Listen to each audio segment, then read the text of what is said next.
अस्सलामुअलैकुम वरहमतुल्लाहि वबरकातुहू। कुरान तजवीद में आपका खैर मकदम है। उम्मीद है कि आप हजरत खैर आफियत से होंगे। मैं आप हजरत के सामने इस बार वीडियो जो लाया हूँ वो मखारिज का लास्ट चैप्टर है, लास्ट सबक है, जो कि मैंने 12 मखारिज आप हजरत के सामने बयान कर दिया है। तो 17 मखारिज में से 12 हमने बयान कर दिया, अब रहेंगे 5। तो मैं आज के वीडियो में 5 मखारिज आप हजरत के सामने बयान करूंगा और उम्मीद है कि आपने 12 मखारिज जहन नशीन कर लिए हैं और उनको याद कर लिए होंगे। और जिन्होंने मेरी पिछली वीडियो नहीं देखी है वो जाकर देख ले, मैंने उसमें क्या बयान किया है और उसे समझने की कोशिश करें। आइए मैं आपको बोर्ड में समझा दे। अब ये देखिए, सबसे पहले जो मखरज है ज़ुआद का मखरज है ज़बान की करवट और ऊपर के दाढ़ों की जड़। अब इससे ये समझिए, जबान जो हमारी जबान है ना, मैंने आपको जबान के बारे में समझाया था। तो जबान की जो करवट, वो करवट लेकर जब ऊपर के दाढ़ों की जड़ से लगते हैं तो ज़ुआद की अदायगी होती है। और आप जबान की करवट जो है दोनों तरफ मिलाकर लगाकर आप अदा कर सकते हैं ज़ुआद की मखरज, और दाएं तरफ से मिलाकर भी अदा कर सकते हैं, बाएं तरफ से मिलाकर अदा कर सकते हैं। लेकिन मैं आपको सबसे आसान तरीका बताता हूं, बाएं तरफ मिलाकर लगाना ज़ुआद की अदायगी होती है। लेकिन हाँ, बाज़ औकात में जो है बहुत सारे लोग जो है ज़ुआद का मखरज जो है दाल के मखरज से मिला देते हैं। मैंने आपको पिछले वीडियो में बताया था, दाल का जो मखरज है ज़बान की नोक सना उलिया की जड़, ये है ना दाल के मखरज। तो बहुत सारे लोग कहते हैं दुआद, यह गलत है। अगर दुआद बोलेंगे तो ज़ुआद की मखरज में और दाल के मखरज में क्या फर्क रह जाएगा। अब आप मेरे साथ बोलिए, ज़ुआद बाएं तरफ लगाइए, देखिए सबसे आसान है, ज़ुआद। सही है, दोनों तरफ मिलाकर आप अदा कर सकते हैं, दाएं तरफ भी और बाएं तरफ भी। अब जैसे कि मैं आपको एक आयत पढ़ता हूं, जैसे कि गैरिल मग़ज़ूबि अलैहिम वलद्दाल्लीन।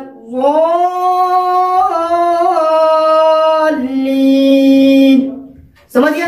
बहुत सारे लोग क्या कहते हैं, गैरिल मग़ज़ूबि अलैहिम वलद्दाल्लीन, ये तो दाल का मखरज हो गया। हमने जो है ज़बान की नोक सना उलिया की जड़ से मिला दिया, इसलिए ज़ुआद की जो अदायगी है दाल के मखरज से मिल गया।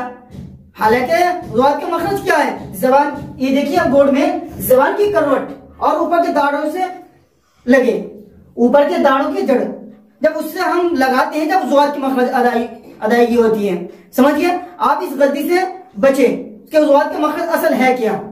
कभी आप ज़ुआद को अदा करते वक्त दाल के मखरज में टच कर दे। सही है, आप इतना क्लियर हो गया। अब आइए दूसरे मखरज की तरफ।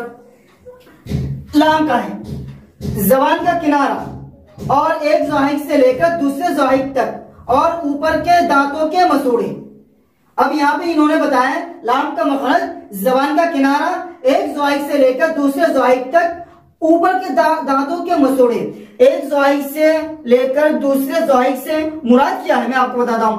जैसे कि मैंने आपको दांतों का नाम भी याद कराया था, सनाया, रुबाई, अनियाब, ज़वाही। समझ गए।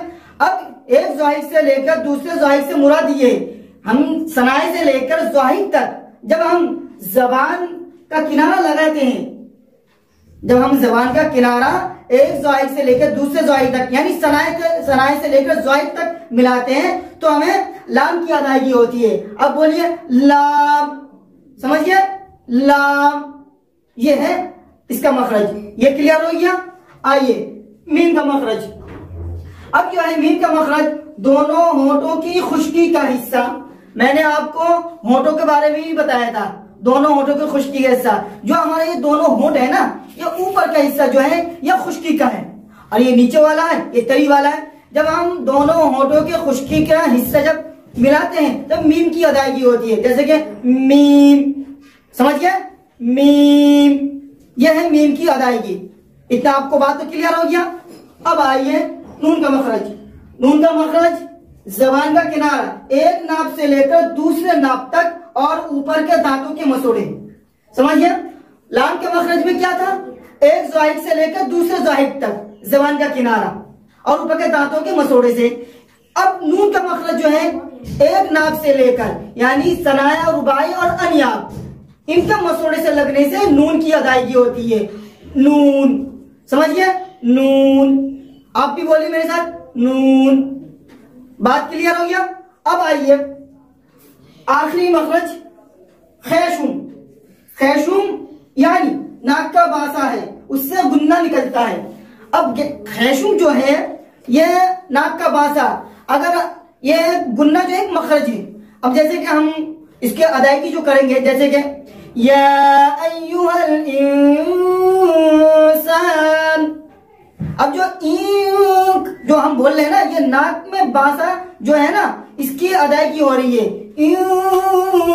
इंसान, इंसान, ये हो गया खैशुम। तो ये हमारा मखरज है। आप ये समझ गए क्या? आप देख लीजिए, 1 2 3 4 5, आज जो है हमारा 17 मखारिज पूरे हो गए। अब जो मैं इंशाअल्लाह अगले वीडियो में आपसे मिलता हूं। अब इसके बाद जो है मैं आपको जो कुरान शरीफ को कैसे पढ़ते हैं, गुन्ना कैसे करते हैं, है ना, मद कैसे करते हैं, वो अगले वीडियो में, आने वाले वीडियो में मैं आपको समझाते रहूंगा। और उम्मीद है कि आप सब मखारिज याद कर लिए होंगे, और जिन्होंने याद नहीं किया वो याद करने की कोशिश करें, जहन नशीन करने की कोशिश करें। अब मैं आपसे अलविदा लेता हूँ, नेक्स्ट वीडियो में मिलता हूँ मैं। अस्सलामु अलैकुम व रहमतुल्लाहि व बरकातुहू।